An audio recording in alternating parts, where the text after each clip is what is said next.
이재명 대표의 최측근인 김용 민주연구원 부원장이 불법 정치자금을 건네받은 혐의로 구속됐습니다.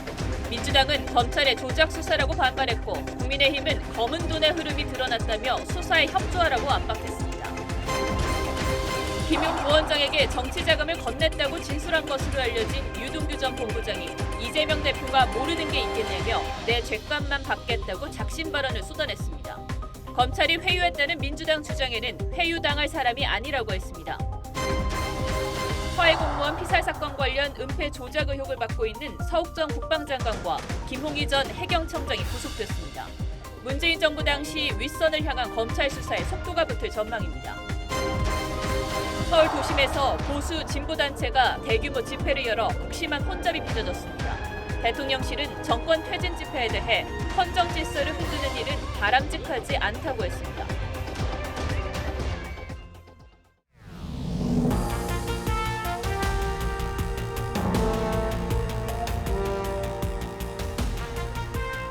시청자 여러분 안녕하십니까? 뉴스7의 김용입니다. 김용 민주연구원 부원장이 구속됐습니다. 아시는 것처럼 이재명 민주당 대표가 분신과도 같다던 최측근입니다. 김 부원장의 혐의는 지난 대선 과정에서 대장동 일당에게 8억 원가량의 불법 정치자금을 받았다는 것입니다. 이 사건 수사검사 4명은 영장 전담 판사 앞에서 A4 용지 100쪽 분량 자료를 제시하며 김 부원장을 구속해야 하는 이유를 설명했다고 합니다. 법원은 검찰의 수사 내용을 받아들여 김 부원장의 구속이 타당하다고 판단을 한 것이죠. 이제 검찰의 수사는 김 부원장이 받은 돈이 대선 과정에서 어떻게 사용됐는지 규명하는 단계로 넘어갔습니다. 검찰은 당연히 이재명 대표나 또 다른 측근이 관련됐는지 파악하는 데 집중하고 있습니다. 먼저 서영일 기자가 보도합니다. 김용 민주연구원 부원장 구속영장이 청구된 당일 이례적으로 신문기일을 잡은 서울중앙지법. 김 부원장 측은 3시간 가까이 이어진 신문 과정에서 관련 혐의를 부인했습니다. 충분히 억울한 점은 밝혔고요. 하지만 법원은 증거인멸 우려가 있다며 구속영장을 발부했습니다. 김 부원장은 지난해 4월부터 8월까지 불법 정치자금 8억 원가량을 수수한 혐의를 받고 있습니다. 검찰은 이외 유 전 본부장이 2014년도에도 김 부원장과 정진상 민주당 대표 정무조정실장에게 각각 1억 원과 5천만 원을 건넸다는 진술도 확보한 것으로 알려졌습니다. 검찰은 우선 김 부원장 신병을 확보함에 따라 사용처 파악에 주력하고 있습니다. 공교롭게도 돈이 건네진 시기는 대선 경선이나 성남시장 재선과 겹칩니다. 이에 따라 자금이 이 대표 선거 캠프에 흘러들어갔을 가능성 등을 수사 중입니다. 정 실장은 검찰의 주장은 허구라며 반박했고 이 대표도 10원 한 장 받은 게 없다고 부인해왔습니다. 하지만 김 부원장과 정 실장 모두 이 대표의 최측근으로 분류돼 검찰 수사 방향은 이 대표를 향해 가속할 전망입니다. TV조선 서영일입니다. 김용 부원장에게 정치 자금을 건넸다고 진술한 것으로 알려진 유동규 전 본부장의 말 하나하나에 관심이 집중되고 있습니다. 유 전 본부장은 언론 인터뷰를 통해 정치 자금이 오간 상황을 이재명 민주당 대표가 모를 리가 있겠느냐며 작심 발언을 했습니다. 그러면서 자신만이 주요 수사 대상이 된 것에 분이 안 풀린다고 격한 감정을 토로하기도 했습니다. 유 전 본부장은 이재명 대표의 또 다른 최측근인 정진상 실장에 대해서도 언급했는데 차순우 기자가 더 전해드리겠습니다. 석방 하루 만에 대장동 재판에 출석한 유동규 전 본부장. 기존에는 발언 안 하시다가 갑자기 말씀하신 경위가 있을까요? 재판 뒤 기자들을 만나 대장동 관련 작심 발언을 쏟아냈습니다. 유 전 본부장은 한 언론 인터뷰에서 김 부원장이 20억 원을 요구해 7억 원, 6억 원 정도 전달했다며 시기는 지난해 대선 경선 때라고 말했습니다. 돈은 이재명 대표가 아니라 김 부원장에게 줬다고 했는데 이 대표가 알았냐는 질문에 모르는 게 있겠느냐고 답했습니다. 그 근거로 이 대표 측근으로 꼽히는 정진상 민주당 대표실 정무조정실장과 술을 100번 1000번 마셨다고 설명했습니다. 또한 이 대표 측이 대선 경선을 열흘 앞두고 휴대폰을 버리라고 했고 이후 자신이 오해를 받고 중심이 돼 울분이 안 풀린다고 털어놨습니다. 민주당이 자신을 대장동 핵심으로 지목한 데 대해선 옛날 동지였는데 내가 중심이 돼버렸다면서 내가 벌 받을 건 받고 이 대표 명령으로 한 건 이 대표가 받아야 한다고 강조했습니다. 또 다른 인터뷰에선 최근 심경 변화와 관련 그냥 법을 믿고 행동하기로 했다. 나는 회유당할 사람이 아니다라고 밝혔습니다. TV조선 차순우입니다. 여야도 격한 공격을 주고받았습니다. 더불어민주당은 이재명 대표를 향한 검찰 수사가 속도를 내자 불법 정치 자금은 없었다며 검찰이 실체적 진실을 조작했다고 강하게 반발했습니다. 강경파로 분류되는 한 의원은 검찰 개혁을 제대로 하지 못했기 때문이라고 주장하기도 했습니다. 최민식 기자가 보도합니다. 민주당은 김용 민주연구원 부원장이 구속된 걸 두고 검찰의 조작이라고 규정하며 거세게 반발했습니다. 그러면서 마지막 진실은 재판을 통해 드러날 것이라고 반박했습니다. 검찰은 유기에 빠진 정권을 지켜내기 위해 사건의 실체적 진실을 왜곡하고 조작 정권과의 법정 대결이 시작됐습니다. 지난 대선 당시 김 부원장이 100만 원을 후원했다가 반환받은 사실을 강조하며 불법 정치 자금은 없다고도 했습니다. 이재명 대표에게 건넬 선거자금 수억 원을 받았다면 100만 원 후원했다. 되찾아 갖겠습니까? 민주당 내에서도 강경파로 분류되는 김용민 의원은 당원 간담회에서 검찰개혁과 언론개혁을 잘 끝냈으면 법치주의를 가장한 폭력을 못하게 막았을 것이라고 주장했습니다. 이재명 대표는 어제 김 부원장의 구속 여부가 결정되기 전 자신의 유튜브 채널을 통해 운명적 상황이라며 국민을 믿을 수밖에 없다고 했는데 개인이 뭘 어떻게 할 수 있는 그런 상황이 아니에요. 이제 운명적 상황에 처한 거죠. 그래서 국민을 믿을 수밖에 없습니다. 김 부원장이 구속된 이후로는 별다른 입장을 내놓지 않고 있습니다. TV조선 최민식입니다. 국민의힘은 이재명 대표를 겨냥해 검은 돈의 흐름이 만천하에 드러났다. 거짓의 뚝이 무너져 내렸다며 공세 수위를 끌어올렸습니다. 이 대표를 일제히 엄호하고 있는 민주당을 향해서는 이 대표 앞 하루빨리 손절하는 것이 민주당이 사는 길이라고 했습니다. 김태훈 기자가 보도합니다. 불법 정치자금 수수 혐의로 전격 구속된 김용 민주연구원 부원장. 여당은 이 돈의 종착지는 이재명 대표라며 일제히 공세에 나섰습니다. 높이 쌓았던 거짓의 뚝이 무너져 내리고 있습니다. 정치 보복이라는 호미로도 특검이라는 가래로도 더 이상 막을 수 없습니다. 박정하 수석 대변인은 검은 돈의 흐름이 이 대표의 분신인 김용 부원장에게 흘러간 경위가 만천하에 드러났다며 날을 세웠습니다. 김기현 의원은 페이스북에 정치자금 의혹은 겨우 시작에 불과하다며 대장동, 백현동, 성남FC, 위례지구, 쌍방울 의혹들이 이 대표를 집어삼킬 것이라고 했습니다. 이 대표 엄호에 나선 민주당을 향해선 이 대표와 손절해야 민주당이 산다며 잇따라 비판했습니다. 이재명 대표를 끝까지 지키겠다고 맨몸으로 용광으로 뛰어드는 것은 저는 매우 무모한 행동일 뿐. 권성동 의원은 검찰 수사에 반발해 집회에 나선 일부 야당 의원들을 겨냥해 촛불을 어떤 궤변도 정당화시키는 자기 최면으로 사용하고 있다면서 사이비 백화교라고 해도 과언이 아니라고 했습니다. TV조선 김태훈입니다. 이재명 대표 최측근인 김용 부원장이 구속되면서 대장동 수사가 급박하게 돌아가고 있습니다. 이 검찰 출입하는 사회부 김도영 기자에게 검찰의 수사 방향 더 들어보겠습니다. 자, 김 기자, 검찰이 일단 김용 부원장을 구속하면서 신병을 확보를 했어요. 이 사건을 대선 자금 수사라고 규정을 하고 있는데 수사 방향 앞으로 어떻게 되는 겁니까? 네, 검찰은 우선 김 부원장에게 건네진 8억 원의 구체적인 사용처를 규명하는 데 집중할 것으로 보입니다. 이 돈은 4차례에 걸쳐서 건네졌는데요. 검찰은 지난해 5월 가장 많은 5억 원의 뭉칫돈이 전달된 것에 주목하고 있습니다. 한 달 뒤에 민주당 대선 경선이 시작됐는데 이 자금이 여기 투입됐을 가능성에 무게를 두는 겁니다.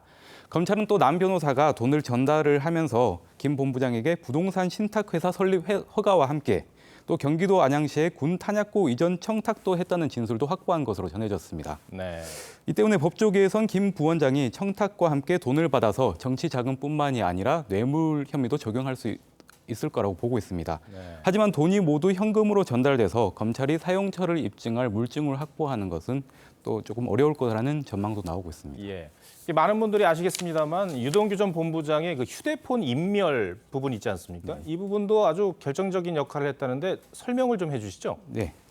그 유 전 본부장이 지난해 9월에 자택 압수수색을 받던 중에 휴대전화를 창밖으로 던졌는데요. 검찰은 그 배경에 김 부원장 등과 대선 자금 말 맞추기가 있었던 게 아닌가 의심하고 있습니다. 통화 내역 등 구체적인 사실관계를 파악해서 대선 자금임을 입증하는 데 주력하는 걸로 전해져 있습니다. 유 전 본부장도 언론 인터뷰에서 김 부원장 측이 대선 경선을 앞두고 휴대전화를 버리라고 강력하게 압박했다고 주장해서 연관성을 시사했습니다. 네.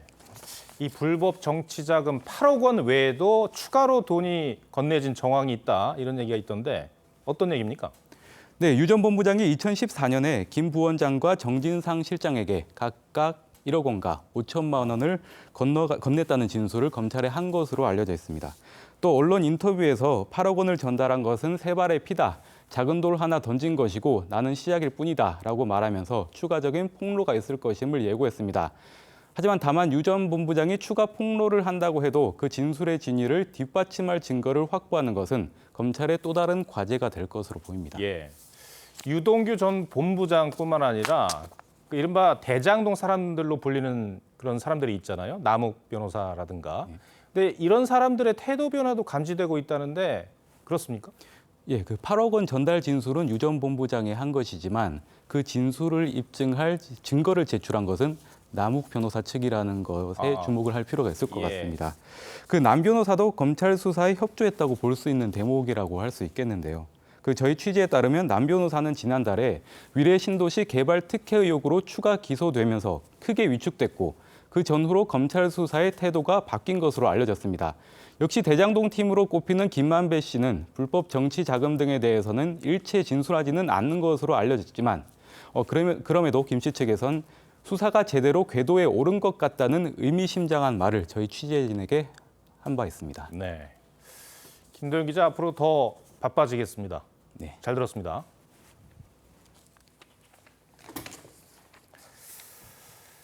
검찰은 문재인 정부의 안보 라인에 대한 수사도 벌이고 있죠. 이 서해 공무원 이대준 씨 피격 사건과 관련해 서욱 전 국방장관과 김홍희 전 해경청장이 구속됐습니다. 윤석열 정부 들어 문재인 정부 장관급 인사 구속은 처음입니다. 이 검찰의 수사는 박지원 전 국정원장과 서훈 전 안보실장 등 당시 안보 라인 윗선을 겨냥하고 있습니다. 안윤경 기자가 보도합니다. 서해 공무원 피격 사건 당시 안보라인 핵심인 서욱 전 국방부 장관과 김홍희 전 해양경찰청장. 법원은 두 사람이 증거를 인멸하고 도주할 우려가 있다며 구속영장을 발부했습니다. 피격 공무원 이대준 씨 유족이 6월 이들을 고발한 지 넉 달, 검찰 영장 청구 나흘 만입니다. 두 사람 모두 영장 실질 심사에서 혐의를 부인한 걸로 알려졌습니다. 합참 보고서에 허위 내용 쓰도록 지시하신 거 맞는지요? 하지만 검찰은 이들이 숨진 이 씨를 상대로 이른바 월북몰이에 가담한 것으로 판단했습니다. 서 전 장관은 2020년 9월 이 씨가 자진 월북했다는 정부 판단과 배치되는 군 감청첩보 60건을 삭제하고 합참에 허위 보고서 작성도 지시한 것으로 의심합니다. 김 전 청장도 자진 월북을 단정짓는 수사 결과를 내고 확실한 근거도 없이 도박 채무 같은 월북 동기까지 발표해 직권남용과 허위 공문서 작성 혐의가 적용됐습니다. 법원 영장 발부는 혐의가 상당 부분 입증된 것으로 해석됩니다. 검찰이 이들 신병을 확보하면서 전 정부 안보라인 수사도 탄력을 받을 전망입니다. 박지원 전 국정원장과 서훈 전 안보실장 등이 우선 수사 대상이 될 거란 관측이 나옵니다. TV조선 안윤경입니다. 오늘 광화문 등 서울 도심에서 보수와 진보 단체가 동시에 대규모 집회를 열었습니다. 최근 주말이나 공휴일마다 시위가 이어지면서 소음은 물론 극심한 교통 혼잡이 반복되고 있습니다. 박한슬 기자가 취재했습니다. 서울 세종대로 일대에서 열린 보수단체 집회. 대형 스피커에서 뿜어지는 소리가 도심을 뒤흔듭니다. 자, 여러분 승리할 줄로 믿습니다. 조금 떨어진 승리문 쪽에선 진보단체 회원들이 모여 집회를 가졌습니다. 주말이면 반복되는 서울 도심 집회에 보수단체 3만여 명과 진보단체 7천여 명이 모였습니다. 집회 참석자들이 도로까지 차지하면서 차량은 가다 서다 서행을 반복하고 경찰은 세종대로 상행차선과 하행차선 각 1개 차로만 운영한 채 5개 차선을 통제했습니다. 지금 약속 시간에 늦어서 되게 곤란해요. 한 40분 걸린 것 같아요. 시민들 이동과 활동도 곳곳에서 제한됩니다. 쉬러 나온 건데 놀러 나온 건데 시끄럽다 보니까 힐링 스트레스도 잘 안 풀리고 해가지고 조금 많이 힘드네요. 경찰과 집회 참여자 사이 충돌도 빚어졌습니다. 주말 도심 집회 시위에 나들이 객은 큰 불편을 호소했습니다. 여기 원래 자전거 거리인데 주말에 저것 좀 아닌 것 같아요. 사람과 의사소통 정도도 안 되는 수준이에요. 일부 시위대는 집회가 금지된 광화문 광장에까지 들어갔습니다. 경찰은 불법 폭력 시위에 대해 엄정 대처하겠다는 입장이지만 도심 집회로 인한 소음과 교통 혼잡은 주말마다 반복되고 있습니다. TV조선 박한솔입니다. 정부를 규탄하는 집회가 주말마다 이어져 오긴 했지만 윤석열 대통령의 퇴진을 요구하는 소리가 높아지자 대통령실도 목소리를 냈습니다. 귀를 기울이겠다면서도 헌정 질서를 흔드는 일은 바람직하지 않다고 한 건데요. 오늘 집회에는 또 민주당 일부 의원들이 참석하기도 했습니다. 여당은 정치 선동이라고 비판했습니다. 홍현주 기자입니다. 대통령실 관계자는 집회의 자유는 국민의 기본권이라며 다양한 국민의 목소리에 귀를 기울이겠다면서도 헌정 질서를 흔드는 일은 국가를 위해 바람직하지 않다고 했습니다. 중대한 헌법과 법률 위반이 없는데도 출범 6개월이 채 안 된 정권의 퇴진을 요구하는 건 반헌법적이라는 겁니다. 민주당 지도부가 국회에 집중하는 것이 국민들이 바라는 바일 것이라며 선을 그었음에도 일부 의원들은 퇴진 집회에 참석했는데 무도한 윤석열 정부와 검찰 독재 이것을 막아내야 합니다. 여러분들의 힘의 힘으로 막아낼 수 있고 국민의힘은 민주당 의원들이 정권 퇴진을 선동하고 있다며 이재명 대표의 죄를 덮기 위한 촛불이라고 비판했습니다. 촛불을 아무리 들어도 죄의 실체를 털끝만큼도 태울 수 없습니다. 윤 대통령은 오는 25일 국회 시정연설에서 예산안을 직접 설명하면서 초당적 협력이 필요하다는 메시지를 낼 계획입니다. 대통령실은 27일로 예정된 비상경제 민생회의를 처음으로 90분 모두 생중계해 경제위기 대처를 위한 구상과 방안을 국민에게 알리겠다는 방침입니다. TV조선 홍현주입니다. 배달 대행업체의 서버가 디도스 공격을 받았습니다. 배달 기사와 상점을 연결해주는 서비스인데 서버가 먹통되면서 이를 이용하던 자영업자와 기사들이 피해를 봤습니다. 이유경 기자가 들어봤습니다. 배달과 포장을 전문으로 하는 서울의 한 족발 음식점. 어제와 그제 이틀 동안 배달 대행업체인 바로고의 단말기가 먹통이 되면서 제대로 주문을 받지 못했습니다. 먼 거리는 취소를 한 손님들한테 전화해서 취소한 상태고 가까운 거리는 그나마 제가 걸어서 배달을 하든가 배달을 할 수 없는 상황이었으니까 그래가지고 저희도 그냥 넉넉히 있는 상황이었죠. 또 다른 국밥집도 불편을 겪었습니다. 접속이 잘 안 된다고 메시지가 계속 그 화면에 뜨더라고요. 작동이 오랫동안 안 되고. 바로고 본사 서버가 디도스 공격을 받은 건 그제 저녁 7시 50분쯤. 어제 오후 5시가 돼서야 정상화됐습니다. 디도스는 특정 네트워크의 데이터를 폭주시켜 접속을 못하도록 하는 사이버 테러인데 바로고는 해당 IP를 차단하고 추가 서버를 늘리는 등 공격을 막고 있습니다. 비상대응반도 가동하고 있어서 만약의 사태에 대비해서 서비스에 영향이 없도록 최선을 다하려고 노력하고 있습니다. 바로고는 국내 배달 대행 업체 중 평균 이용 건수가 가장 많은 기업. 이번 사태로 상점 약 12만 곳과 배달기사 3만여 명이 큰 피해를 겪었습니다. 바로고 측은 경찰에 신고하는 한편 피해 보상 방안을 검토하고 있습니다. TV조선 이유경입니다. 닷새 전 갈치어선 전복 사고로 4명이 실종돼 수색 작업이 이루어지고 있는 제주 서귀포 앞바다에서 또 사고가 있었습니다. 어선끼리 충돌해 한 척이 전복됐는데 선원 7명은 무사히 구조됐습니다. 하동원 기자입니다. 바다 한복판에 어선이 뒤집혀 있습니다. 오늘 오전 10시쯤 제주 서귀포 앞바다에서 어선 2척이 충돌해 한 척이 뒤집혔습니다. 선원 7명은 다른 어선으로 무사히 대피했습니다. 마라도 해상에서는 닷새째 전복 갈치어선의 실종자 수색이 이어졌습니다. 해경은 갈치어선 인양 작업을 마치면 정밀 조사에 나설 예정입니다. 이제 회수 작업을 또 해야 되거든요. 이제 육상으로 올리고 이제 감식 진행할 예정입니다.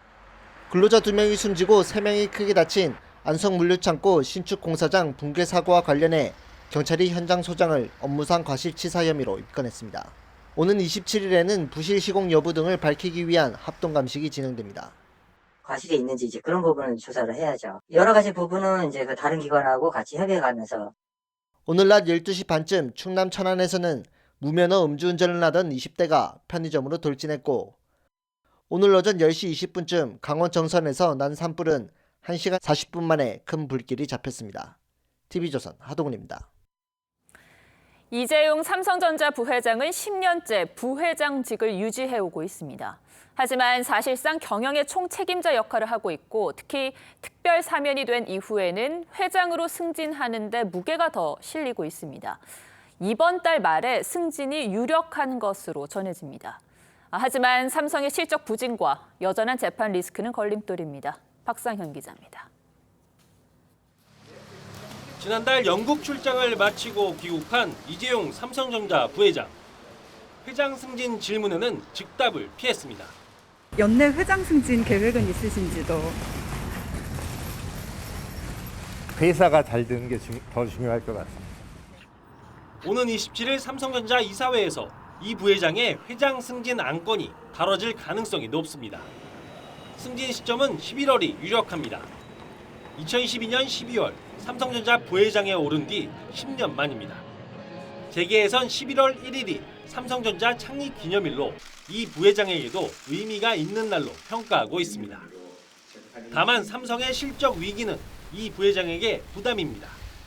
삼성전자의 3분기 실적은 매출 76조 원, 영업이익 10조 8천억 원으로 영업이익이 30% 이상 줄어들 것으로 예상됐습니다.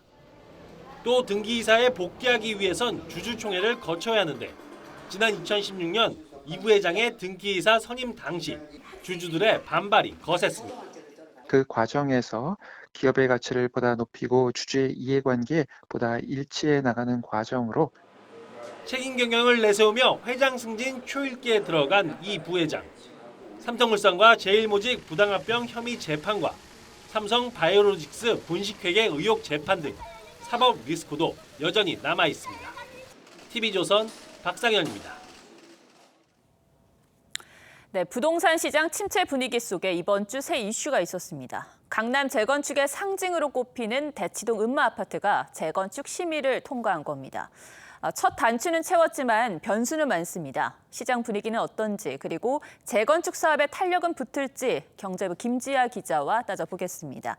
자, 김 기자, 재건축 심의를 통과한 뒤 이 음마아파트를 바라보는 시장 분위기는 어떻습니까? 네, 재건축 심의를 통과한 직후에는 이 매도 호가를 좀 올리겠다 이런 집주인들이 좀 있었는데요. 사실상 매수 문의가 크게 늘지 않다 보니 인근 부동산들은 시큰둥한 분위기입니다. 네. 아무래도 금리 인상 탓에 집값이 좀 떨어지고 있는 추세이기 때문에 조금 더 기다려보자 이런 분위기도 있고, 투기 지역으로 대출이 묶여 있어서 현금으로 집값을 마련해야 하기 때문에 현금으로 아파트를 매수할 여력이 있는 사람 자체가 좀 줄었다 이렇게 볼 수 있습니다. 그래도 사업성이 좋다면 시장 분위기와는 조금 다르게 갈 수 있지 않겠습니까? 네, 하지만 용적률이 기대보다 많이 늘지 않아서 사업성이 낮다는 지적이 나옵니다. 이번 재건축으로 증가하는 가구 수 1,354가구입니다. 이 가운데 절반 이상은 임대를 포함한 공공주택으로 지어질 예정이고요. 보시는 것처럼 용적률은 204% 수준인데 250%로 46%포인트 늘어나는 데 그치게 됩니다. 예. 재건축 추진 동력을 확보하려면 조합원의 적극적인 참여가 필수인데 사업성이 좀 낮다 보니까 추가 분담금에 대한 고민이 커지면 참여가 더딜 수도 있다 이런 우려가 나옵니다. 실제 재건축까지는 얼마나 절차가 남은 겁니까? 네, 음마아파트의 경우 아직 재건축 조합조차 설립이 되지 않은 상태입니다. 통상 5, 6년에 걸쳐서 조합 설립, 사업 시행 인가, 관리 처분 인가 등을 거쳐야 비로소 착공과 분양에 들어가게 되는데, 재건축 조합이 설립되면 가장 먼저 풀어야 하는 숙제, 상가 소유주와의 협상 석상입니다. 네. 음마 아파트 앞에는 연면적 6,000제곱미터 규모의 상가가 있고요. 조합원은 400명에 달하는 이렇게 큰 규모이기 때문에 조합 설립 과정에서 상가 조합원과의 기싸움이 예상이 되고 있습니다. 재건축 부담금 산정 대상은 주택이어서 상가 시세에는 반영이 되지 않는데 이 상가 조합원들의 부담금이 상대적으로 높게 책정이 될 경우 큰 반발이 예상됩니다. 실제로 강남 개포주공 1단지, 또 강동구 둔촌주공 등 상가와 아파트 소유주 간의 갈등으로 재건축 사업이 지연된 바 있습니다. 이 모든 문제를 해결한다고 해도 워낙 화랑이었던 부동산에 대한 규제가 많았기 때문에 넘어야 할 산도 여전히 많겠죠? 네, 재건축 초과이익 환수제, 또 분양가 상한제 이 두 규제가 가장 큰 난관입니다. 정부가 지난달 재건축 초과이익 환수제 분담금을 완화하겠다고는 했지만 법안 제정이 필요하기 때문에 여야 간의 국회 합의가 언제 이뤄질지 모르는 상황이고요. 음마 아파트의 경우엔 분담금이 수억 원에 달할 것이다 이런 전망들도 나오고 있어서 여기에 분양가 상한제까지 적용이 되면 조합원의 부담금이 좀 높아질 수 있어서 소유자들이 동의하기 쉽지 않을 수도 있습니다. 또 이 밖에 아파트 밑을 지나는 수도권 광역급행철도 노선 변경 등 다른 난관들도 적지 않은 상황이고 아파트 청약 인기도 예전만 못하고 최근에는 또 원자재값 인상으로 공사비까지 많이 올랐기 때문에 사업 추진이 더딜 가능성도 적지 않다는 관측이 나오고 있습니다. 어쨌든 그래도 강남 재건축의 상징이 이제 관문을 처음으로 통과하기 시작한 건데 다른 재건축 시장에는 좀 어떤 영향을 미칠까요? 네, 사실 전문가들은 지금 경기 상황도 많이 안 좋고 정부 규제와 같은 여러 난관들이 산적해 있는 만큼 서울 여의도나 목동의 재건축 시장까지 영향을 줄지는 좀 미지수라는 의견입니다. 전문가 의견 들어보시죠. 재건축 사업이 활성화될 거란 기대감으로 가격을 저지하는 효과는 있겠지만 금리 인상과 부동산 시장 위축으로 재건축 시장 전체에 미치는 영향력은 제한적일 것으로 보입니다. 그러니까 단기간에 시장 분위기를 뒤바꿀 정도는 아니라는 게 중론인 것 같군요. 네. 김 기자 잘 들었습니다.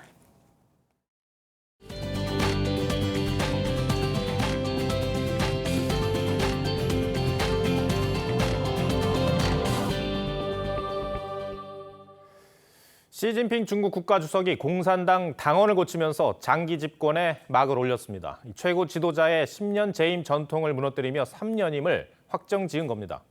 리커창 총리를 비롯한 최고 지도부도 물갈이 됐습니다. 변지영 기자가 보도합니다. 제20차 중국 공산당 전국 대표대회 폐막식. 시진핑 주석의 공산당 내 핵심 지위와 시진핑 사상을 강조한 당원 수정안을 표결에 붙입니다. 现在提请表决，同意的代表请举手。 만장일치로 수정안이 채택되며 시 주석은 마오쩌둥과 덩샤오핑에 버금가는 영수로서의 지위를 확립했습니다. 시 주석은 차기당 중앙위원 200여 명의 명단에도 이름을 올리며 사실상 3년임을 확정지었습니다. 최고 지도자의 10년 재임 전통을 깨고 집권이 연장된 겁니다. 하지만 2인자 리커창 총리와 왕양 등 정치국 상무위원회 7명 가운데 4명의 이름은 포함되지 않아 시진핑 2기 최고 지도부는 대거 물갈이됐습니다. Xi Jinping sits on top of the party sits on top of China, and China sits on top of the world. That's basically the program. 내일 열리는 당 중앙위원회 제1차 전체회의에선 시 주석의 3기 인선이 공개될 전망입니다. TV조선 변재영입니다. 최근 우크라이나에서 수세에 몰린 러시아군의 퇴각이 임박했다는 관측이 나오는 가운데 러시아가 우크라이나의 대규모 댐 시설을 폭파할 수 있다는 경고가 나왔습니다. 푸틴 대통령이 핵무기 사용 가능성을 거듭 시사하며 긴장이 고조되고 있는데 미국과 러시아 국방장관이 5개월 만에 전화 통화를 하고 우크라이나 문제를 논의했습니다. 유지연 기자가 보도합니다. 우크라이나 남부 헤르손에 자리한 다목적 댐, 수력발전소가 있는 주요 기반 시설입니다. 우크라이나는 러시아가 댐에 폭탄을 매설해 공격을 준비하고 있다며 국제사회의 도움을 요청했습니다. Ми маємо інформацію, що російські терористи замінували дамбу і агрегати Каховської гідроелектростанції. 남부전선에서 수세에 있는 러시아는 앞으로의 상황에 따라 중요 결단을 내릴 수 있다고 예고한 상황입니다. Повторяю, она уже сегодня, на сегодняшний день весьма непростая. 이런 가운데 미국과 러시아 국방장관이 전화 통화를 하고 우크라이나 문제를 논의했습니다. 5개월 만에 이뤄진 통화로 미국이 먼저 요청한 것으로 알려졌습니다. Whenever we have something that it's important to communicate to the Russians, we'll do it, and we've done it. 푸틴 대통령이 연일 핵무기 사용 가능성을 시사하는 가운데 미국이 러시아 측의 의도를 정확히 파악하기 위해서란 분석이 나옵니다. TV조선 류주현입니다. 네, 갑자기 추워졌던 날씨가 다시 평년 기온을 회복했죠. 단풍이 절정을 이룬 강원 오대산에도 천만 송이 국화가 활짝 핀 전남 한평에서도 완연해진 가을 정취를 느낄 수가 있었습니다. 정아람 기자가 담아왔습니다. 오대산 자락이 단풍빛으로 붉게 물들었습니다. 맑은 계곡 사이도 숲속 오솔길도 온통 노랗고 빨간 단풍으로 뒤덮였습니다. 아주 여기 공기도 좋고 단풍도 잘 들고 사진도 예쁘게 찍고 좋은 시간 보내고 있습니다. 단풍이 절정을 이룬 오대산 월정사와 선제길 등지에는 오늘 하루 15,000여 명이 몰렸습니다. 이게 단풍 보는 게 3년 만이잖아요. 네. 그래서 너무 즐겁고 재밌고 좋았어요. 축구장 20배 면적이 오색 국화로 뒤덮였습니다. 천만송이 국화가 활짝 핀 한평 국향대전입니다. 시민들은 마스크를 벗고 국화향을 맡으며 깊어가는 가을 정취를 만끽합니다. 미세먼지도 없어서 제가 아이들 데리고 나와서 활동하기 너무 좋은 날씨인 것 같아요. 환절기인데도 그렇게 춥지 않고. 오늘 낮 최고 기온은 서울 20.8도, 부산 24.3도, 춘천 21.2도 등 20도를 웃돌았습니다. 주말인 내일까지는 맑고 포근한 가을 날씨가 이어지겠지만 월요일부터는 아침 기온이 4도에서 6도까지 떨어지며 다시 쌀쌀해질 전망입니다. TV조선 정아람입니다. 이렇게 각종 축제에 많은 사람이 몰리고 집회도 매주 열리면서 코로나 재확산 우려가 솔솔 나오고 있습니다. 한동안 감소세였던 코로나 확진자 수가 어제와 오늘 증가세로 돌아섰습니다. 독감과 코로나가 함께 오는 트윈데믹에 대비하셔야겠습니다. 윤수영 기자입니다. 지난달 26일 실외 마스크 착용 의무가 해제된 이후 매주 열리는 각종 축제와 집회. 많은 사람들이 모이지만 마스크를 쓴 사람은 소수에 불과합니다. 몇 년씩 없는 사람이 마스크 벗고 그럴 때는 좀 위험하다고 봅니다. 최근 코로나 확진자가 증가세란 점에서 우려가 커집니다. 오늘 0시 기준 코로나 신규 확진자는 26,906명, 어제보다 2,100여 명 많고 일주일 전보다는 4,074명 늘었습니다. 방역당국은 코로나 재확산세인지 여부에 대해선 신중해야 한다는 입장이지만 확진자 한 명이 몇 명을 감염시키는지 알려주는 감염 재생산 지수는 9주 만에 1을 넘었습니다. 올겨울 코로나와 독감이 동시에 유행하는 멀티데믹 가능성도 큽니다. 겨울철 코로나와 독감의 동시유행 가능성도 아울러 있습니다. 겨울철 재유행에 대비하여 철저하게 전문가들은 집회 등에 참가할 땐 되도록 마스크를 쓰고 침을 뱉지 않는 등 스스로 위험에 대비할 것을 주문합니다.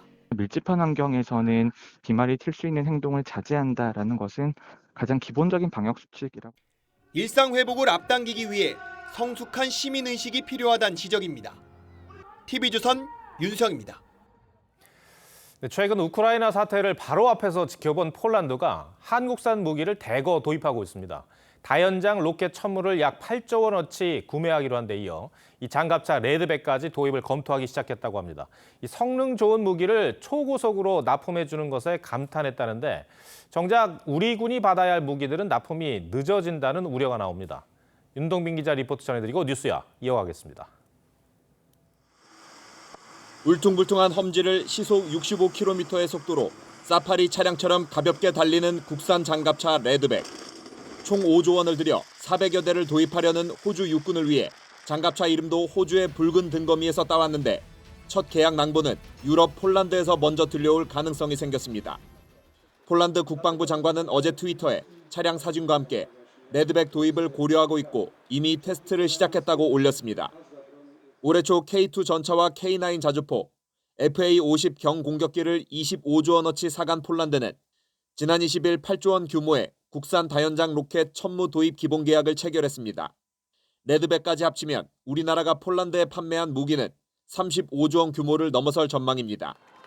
폴란드 측의 K방산쇼핑은 실전 검증을 마친 무기들을 초고속으로 납품받을 수 있다는 점 때문인 것으로 알려졌습니다. K9 자주포 사업을 폴란드의 임박한 위협에 대응하기 위해서 즉각적인 방어력을 제공하는 가장 중요한 사업이라고 생각을 합니다. 하지만 방위산업의 한바구음 뒤엔 우리 군의 소가리도 있습니다. 최근 폴란드로 나간 K9 자주포와 FA-50 공격기 초도 물량은 우리 군에 먼저 납품되기로 했던 무기들이었습니다. 북한의 연이은 무력 시위에 국지 도발 우려까지 높아지는 상황에서 우리 군의 전력화 사업이 차질을 빚어선 안 된다는 지적도 나옵니다. TV조선 윤동빈입니다.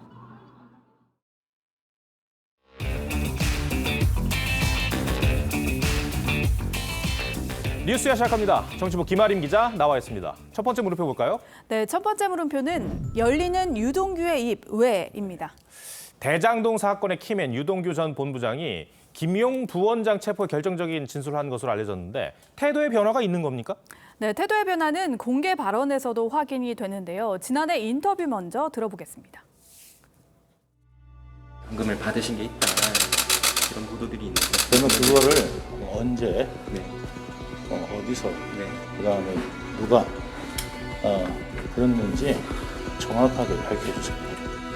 이재명 지사와는 개인적 친분은 없으신가요? 개인적 친분 같은 거를 엮으려고 하지 마세요. 뭐냐면 같이 일하다 보면 친분이 생길 수도 있는 거예요.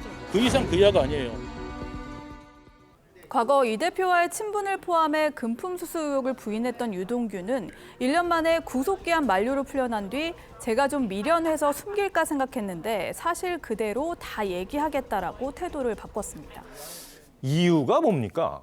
네, 크게 두 가지로 보이는데요. 이재명 대표의 꼬리 자르기로 해석될 수 있는 태도가 첫 번째라고 볼 수 있겠습니다. 이 대표는 유동규 전 본부장이 최측근으로 알려졌는데도 대장동 사업의 핵심 인물로 지목되자 선긋기를 하고 김문기 성남도시개발공사 처장에 대해선 모른다는 식으로 대응해왔습니다. 해당 발언 보시죠. 가까운 사람인 건 맞죠. 그러나 저희가 정치적 미래를 설계하거나 수시로 무슨 현안을 상의하는 그런 관계는 아니고 제가 실제로 하위 직원이라서 기억이 안 나고요. 그 사람들은 저를 다 기억하겠죠, 당연히. 저는 그 기억에 남아 있지 않은 사람이었는데. 이들은 이 대표 변호사 시절부터 10년 이상 인연을 이어온 걸로 전해졌는데요. 이 대표가 호주 출장을 비롯해서 해외를 함께 다녀온 김 처장뿐 아니라 자신과의 관계에 대해서도 부정을 한 것에 적잖은 충격을 받은 걸로 알려졌습니다. 실제로 어제 재판 후 유동규는 기자들과 만나 의리 이 세계에 그런 건 없더라. 헛된 것을 쫓아다녔다는 생각이 든다면서 후회하는 모습을 보였습니다. 유동규 전 본부장이 입을 열기로 결심한 이유 중 하나가 이재명 대표의 선긋기다 이런 건데 또 다른 이유는 뭡니까? 네, 현실적인 이유입니다.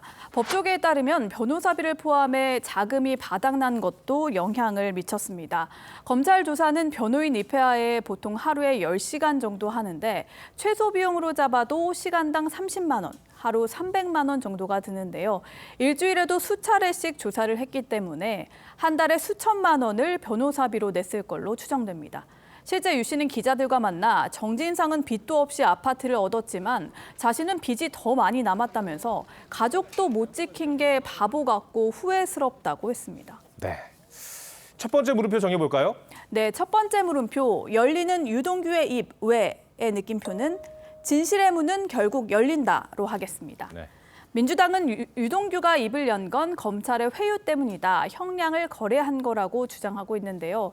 하지만 돈을 준 사람은 정치자금법이든 뇌물죄든 형량에 큰 차이가 없기 때문에 회유는 불가능하다는 게 검찰 입장이고요. 유 씨도 어제 회유 의혹을 전면 부인했습니다. 없는 죄를 만들기 위해 협박을 하고 형량 거래를 했든 위선을 지키기 위해 입을 다물고 있었든 그 진실은 검찰이 밝혀야겠죠. 검찰은 최근 남욱 변호사 등 화천대유 대주주들의 복수 진술을 확보한 걸로 알려졌는데 진실의 문은 곧 열리지 않을까 싶습니다. 네. 두 번째 물음표는 뭡니까? 네, 두 번째 물음표는 김정숙은 대통령급입니다.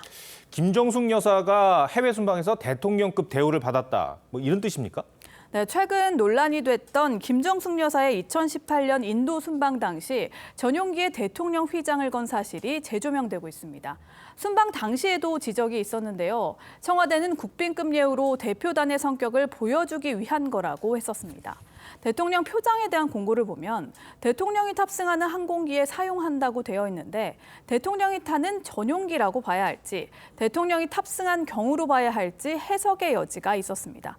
그런데 저희가 단독 입수한 국토부 답변을 보면 대통령 항공기 정의는 대통령이 탑승한 항공기를 뜻합니다.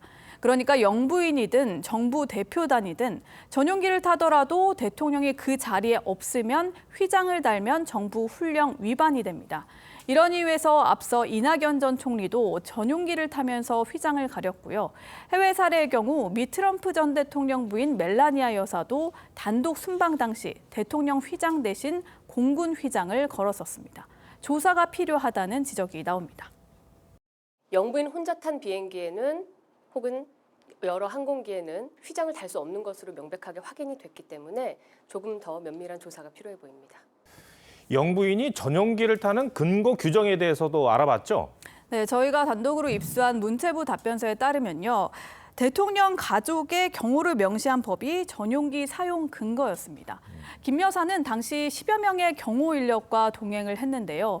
어디까지나 경호 규정이지 대통령 전용기 사용 근거가 명시된 법은 없습니다. 다만 20년 전에 유엔 아동특별총회 기조연설을 위해 단독 순방을 갔던 김대중 전 대통령 부인 이효 여사는 여든의 고령에도 민항기를 탔습니다. 결국은 전용기 때문에 수억 원의 예비비가 또 들어갔잖아요. 네, 그렇습니다. 제가 뒷얘기를 좀 취재를 해봤더니요. 예비비는 문체부 자체 예산 부족 때문이 아니라 국가재정법 위반 소지 때문에 편성한 거였습니다. 문체부 역사상 전용기를 이용한 전례가 없는 데다 허황후 착공식을 포함한 행사 목적에 전용기 비용 편성이 맞지 않는다고 판단한 겁니다. 결국 예비비 신청은 청와대 제안으로 하게 됐습니다. 네. 두 번째 물음표도 정해볼까요? 네, 두 번째 물음표. 김정숙은 대통령급의 느낌표는 영부인의 품격으로 하겠습니다. 영부인의 품격은 국격이라고도 하죠. 영부인 순방이 의미 있는 경우도 많은데요. 김윤옥, 권양숙 여사는 해외 한국인들을 격려했고 이효 여사는 봉사단체나 입양인들을 찾았습니다. 결국 품격은 순방이 겉으로 드러나는 형식이 아니라 국익을 극대화하는 방향으로 이루어졌는지에 달린 거라 봐야겠습니다. 알겠습니다. 김 기자, 오늘 설명 잘 들었습니다.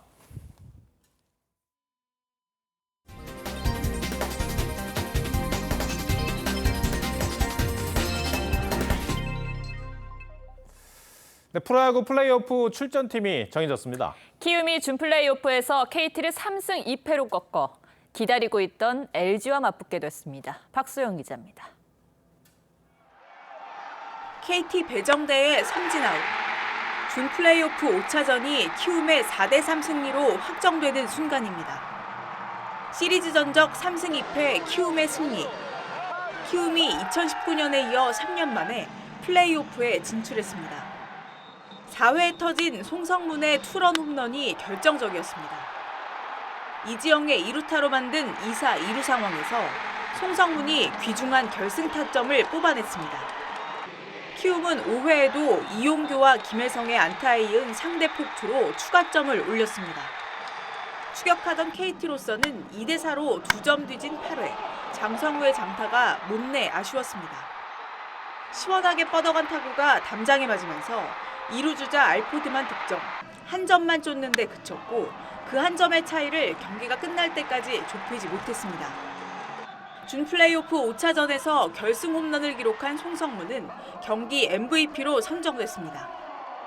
오늘 경기 6이닝 2실점으로 승리 투수가 된 키움의 안우진은 이번 준 플레이오프 동안 2경기에 등판, 평균 자책점 1.50의 위력적인 투구로 준 플레이오프 MVP를 수상했습니다.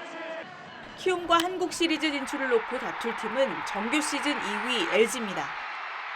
오는 24일 시작하는 플레이오프는 5경기 중 먼저 3경기를 이기는 팀이 승리합니다. TV조선 박소영입니다.